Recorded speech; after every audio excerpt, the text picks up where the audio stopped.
This audio presentation of Neville Goddard, God's Wisest Creature, is brought to you by audioenlightenment.com, copyright 2012, all rights reserved. God's wisest creature. We are told that because of an act of disobedience, man fell, thereby separating himself from God. But Scripture tells us that God consigned all men to disobedience, that he may have mercy upon them. So we see the fall was a deliberate act, a plan for expansion, far greater existence, and an ultimate birth. Scholars consider the 82nd Psalm as one of the most difficult of all the Psalms to interpret, stating that although the idea may be perennial, its meaning has vanished. Here are a couple of verses from that psalm. The Lord speaks, saying, I say, you are gods, sons of the Most High. All of you, nevertheless, you shall die like men and fall as one man, O princes. These words are addressed to every child born of woman, regardless of race or nationality. I say to you right now, you are gods, sons of the Most High, all of you. Evidently, when these words were first spoken, we were not men. Otherwise, the forecasting of our death like men would have no meaning. As a man, you know you will die, so what is being said here? First called a son of God, you were told of the great experiment in the statement, you shall die like men. Here is the plot for expansion and an ultimate birth. But what were we prior to the fall? I cannot describe that body, but I will use Scripture in the hope that you will use your imagination, although I urge you not to come to any definite conclusion. The fall in symbolism is associated with the serpent. As God's wisest creature, he said to generic man in the form of woman, Did God say you would die?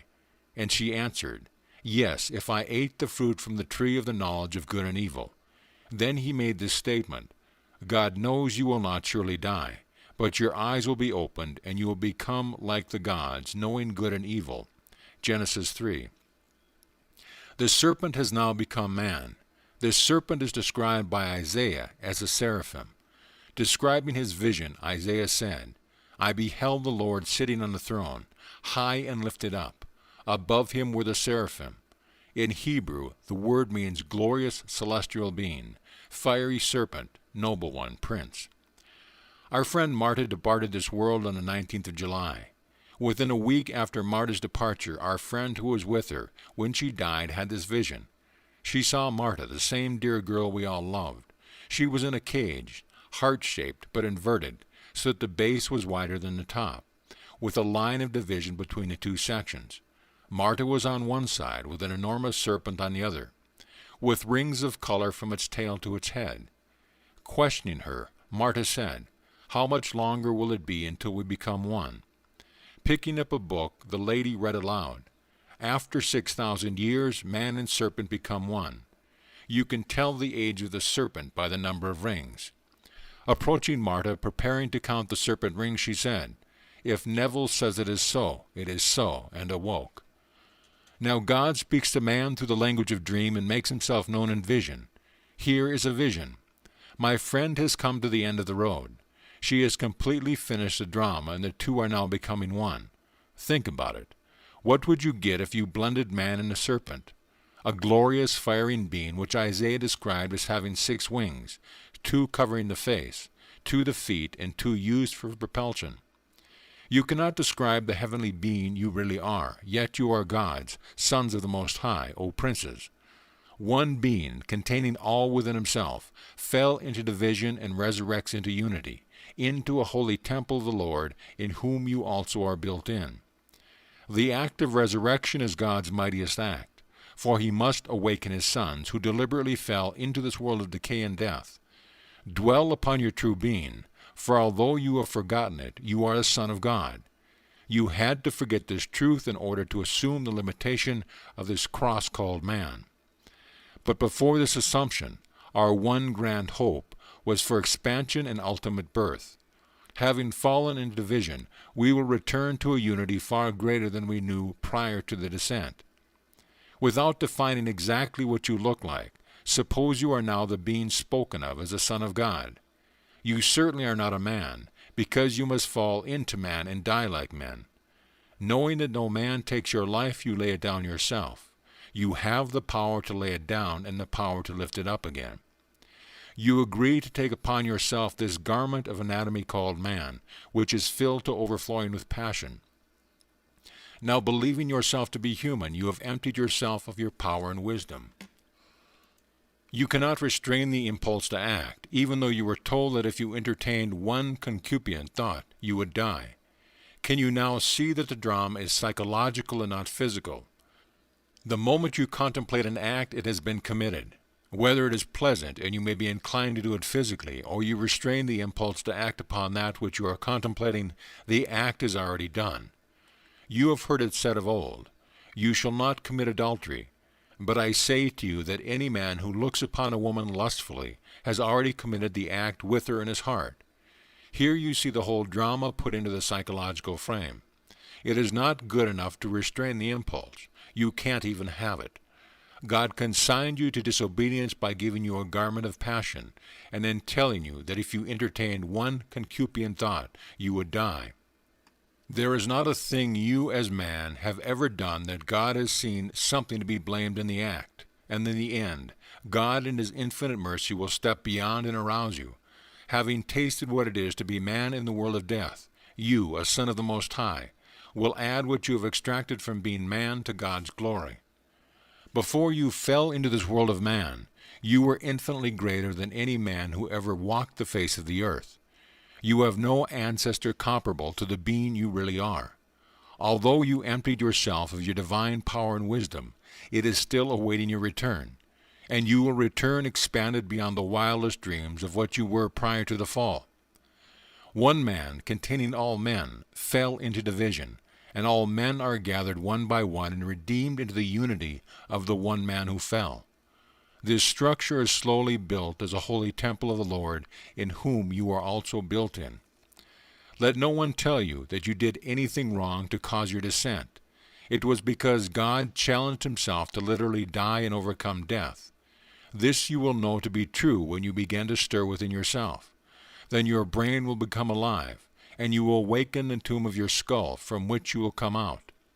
Now we are told, He is designated Son of God with power by His resurrection from the dead.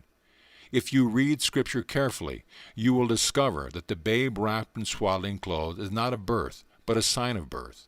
And when it is said that Jesus was 12 years old, I ask you, 12 from what? Not from a little garment of flesh, but Jesus Christ is a holy supernatural being. He is the Son who fell when He wasn't man to begin with. Jesus is a someone buried in you, that is you. One day He will awaken and you will see others, but they will not see you, as you will be invisible to them. But you will know yourself to be sheer power and sheer wisdom. So resurrection is identified with birth, for at that moment you are designated Son of God, with power by your resurrection from the dead. Man is born anew through the resurrection of the Son of God, who died to give life to His little body which appears in the world. Regardless of your physical age, the moment you are called, you are resurrected to experience your ultimate birth, which was the hope before the fall of the one man who fell.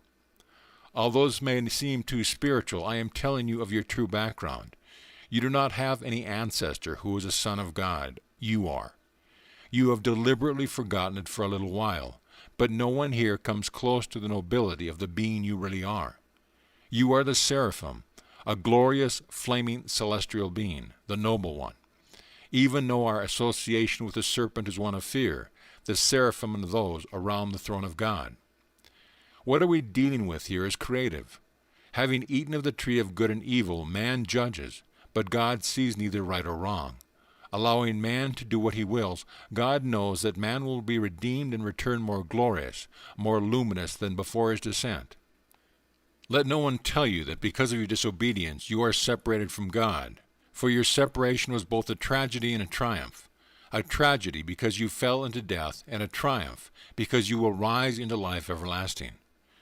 Now every mystic sees the journey as one of 6,000 years. Blake beheld the vision of his deadly sleep of 6,000 years as dancing around his skirts like a serpent of precious stones and gold, which he knew to be himself. How can I describe my vision other than to say that when my body was split from top to bottom, I did not see a form, only golden liquid light, which I knew to be myself. Then I fused with it and rose, like a serpent, into my skull. Now I know from experience that when you are born from above, you are designated Son of God and given the power to raise the dead. The dead will hear the voice of the Son of God and rise. For as the Father has life in himself, so he has granted the Son also to have life in himself. John 5. The Son of Man has the power of judgment on earth, but the Son of God has the power to call his brothers out of the graves. No hydrogen bomb can raise the dead. It can kill them, but nothing can arouse them but this power. When it is applied to one who has been asleep for 6,000 years, it will cause him to awake and rise from the grave of his own body, in which he has been sleeping all these years. Now I would like to tell you a little story. As a man called Neville, I was born into a large and very poor family. We had no educational, social, or financial background, but my mother was very wise. If she saw anything she thought unbecoming in her children, she would say, "Have you forgotten that you are a Goddard?" That was our surname. We were too young to know anything about our backgrounds, but the mere fact that Mother said it made us realize that we must have forgotten we were Goddards, or we would not have done what we did. By the time we discovered that we had no background, the idea was so ingrained in us that we made the name important, with the result that the Goddards in Barbados today are the outstanding business people on the island. Year after year, our family-owned corporation does a gross of over $30 million, and it grows and grows. Yet it all started with Mother saying, "Have you forgotten you are a Goddard?" You can take any little thought like that and make the tree of money grow for you in this world. Then just imagine what you could if you could go beyond this world of Caesar. You can imagine that the Elohim, a compound unity of one made up of the redeemed, has taken his place in a divine congregation. In the midst of the gods, he pronounces judgment, saying, "You are gods, sons of the Most High, all of you. Nevertheless you shall die like men and fall as one man, O Prince, O Seraphim, O glorious celestial beings. You will empty yourself of your glory, your wisdom and your power, and take upon yourself a garment of death and decay. Then, after a journey of horror for 6,000 years, you will be restored, having expended your wisdom and your power, by reason of your descent into decay and death. So let no one tell you that you did anything which was wrong to be expelled and separated from the Father. Yours was a deliberate act for your expansion and ultimate birth. Now, let us go into the silence.